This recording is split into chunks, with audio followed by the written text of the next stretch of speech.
Welcome back to the deep dive. Today, we're picking up right where we left off, continuing our look into the title of the Diamond Sutra using Master Jing Kong's commentary. That's right. Last time we started unpacking the layers, and today we're going even deeper. Yeah, for anyone listening who's curious about Buddhist thought, maybe new to it or maybe quite familiar, we're trying to make these, well, sometimes complex ideas clear and accessible. Exactly. Efficiently exploring the wisdom here. So today's plan, we're looking closer at some key ideas from Master Jing Kong on the title. Things like this illusion of dualistic thinking, why giving is so central to the whole practice, the link between wisdom and perfection. Right, Prajna and Paramita. Exactly. And, what the word sutra itself actually signifies. Lots to cover. So shall we start with that idea of duality, the illusion of it? Let's do it. Master Jing Vong brings in a quote, doesn't he? He does, yeah. From the Mahaprajana Paramita Sastra, it goes, "The views of existence and non-existence both belong to this shore. Only when both attachments are emptied can one reach the other shore." Powerful stuff. This shore, the other shore.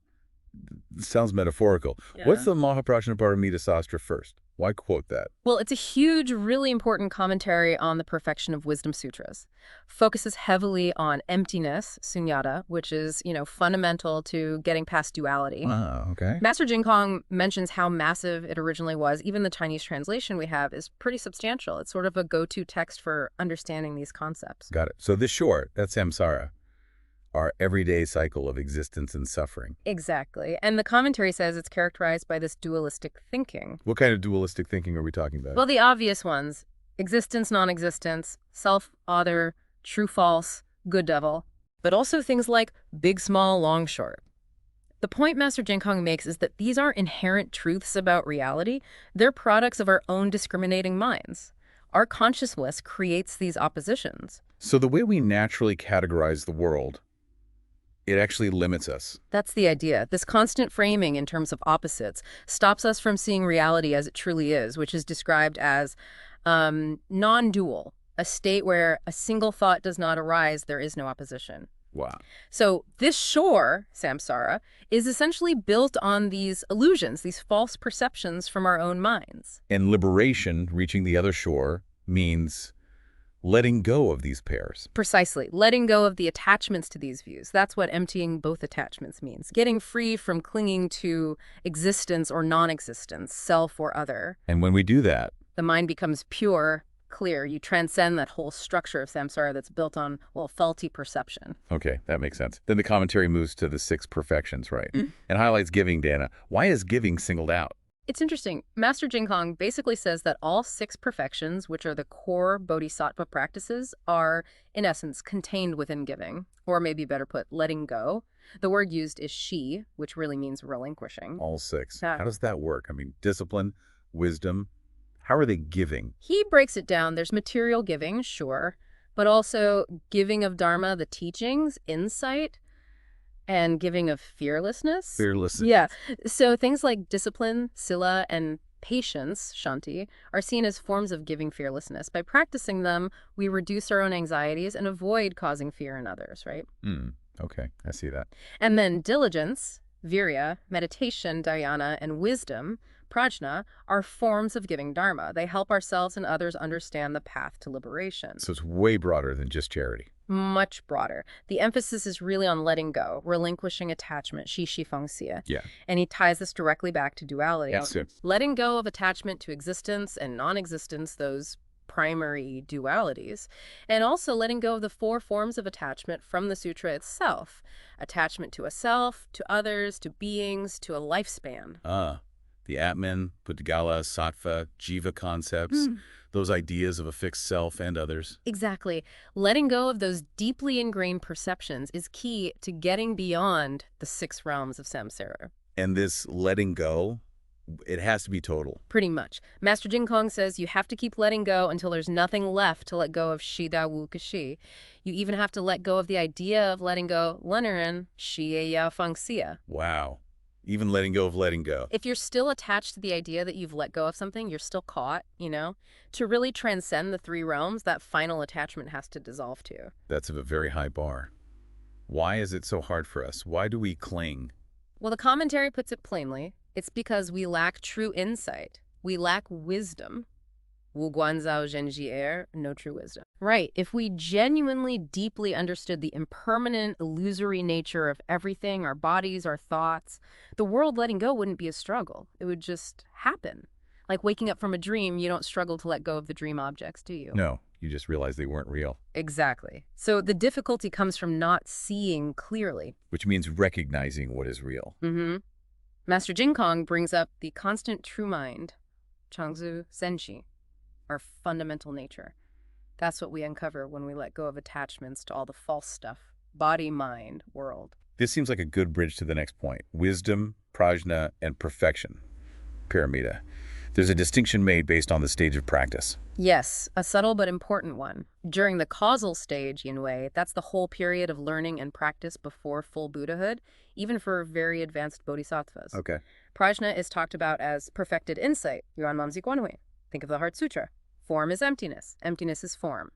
That's seeing the empty nature of phenomena, that's this perfected insight. So it's the wisdom gained through practice and understanding emptiness. What happens at the result stage, Guowei Buddhahood itself? At that point, prajna, wisdom, and paramita, perfection, are essentially the same thing. Baruji, Shibolomi. Wisdom is perfection. Exactly.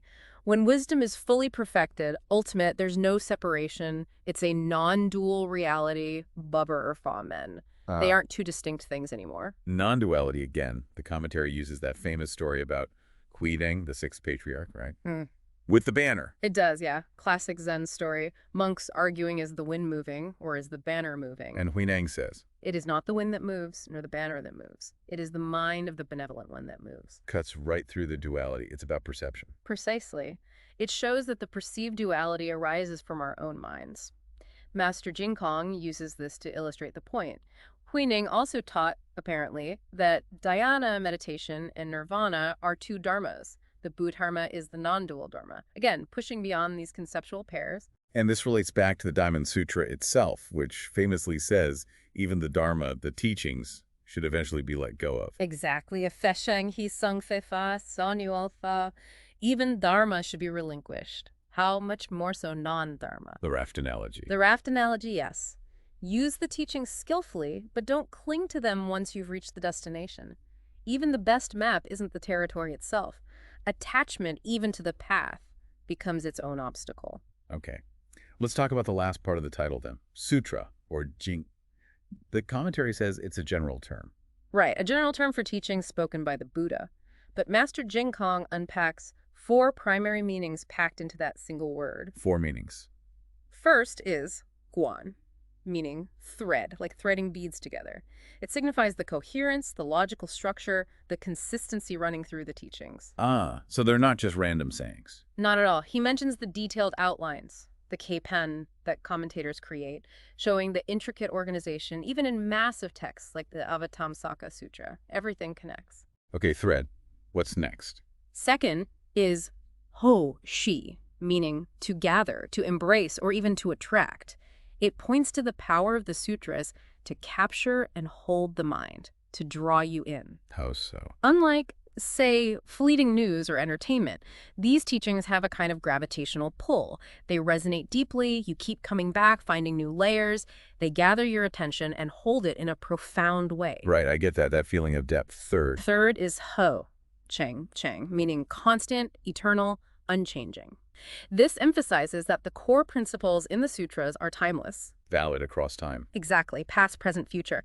Master Jing Kong notes, the Buddha lived maybe 3,000 years ago by traditional dating, but the fundamental truths about suffering, mind, liberation, they don't expire, unlike worldly knowledge that gets outdated. Okay, thread, gather, constant. What's the fourth? Fourth is hofa, meaning law, method, or standard. This points to the sutras containing the actual methods for practice. The how-to. The how-to, exactly. How to cultivate the mind, overcome delusion, attain enlightenment, realize the results. These are the principles or laws to be followed by beings in all 10 realms, from hell beings up to Buddhas. It's the universal guide for transformation. So those are the 4 main ones, but there were a couple more mentioned. Yes, 2 additional related meanings. First, Jingyi, the path meaning. Jing can also mean path or roadway dalu. So the sutra is the path to Buddhahood Sujing Ching Cheng for Dujing.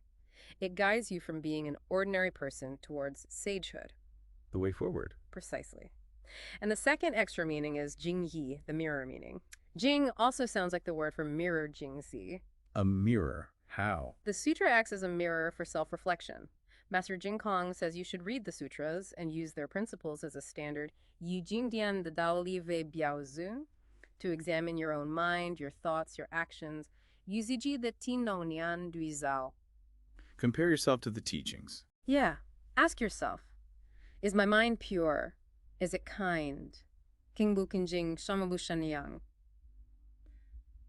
The sutras provide the standard of the sages, Jingzhao Shi Shengxian Biaoshen, against which we can see ourselves clearly. So it's not just intellectual study. It's deeply practical and reflective. Exactly. It's a guide, a source of constant truth, and a mirror. So wrapping up this exploration of the title based on Master Jing Kong, what's the big picture meaning? The big picture is that the Diamond Sutra embodies this ultimate, perfect wisdom that's indestructible, sharp, illuminating, just like a diamond. And the hope is?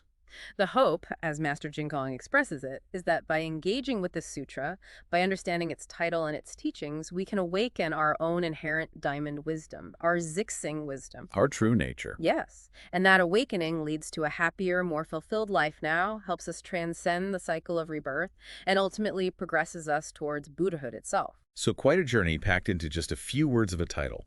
We've looked at moving past duality, the centrality of letting go or giving, wisdom evolving into perfection, and sutra as this multi-layered guide and mirror.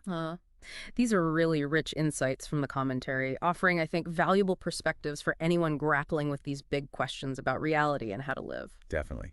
And maybe a final thought for you listening.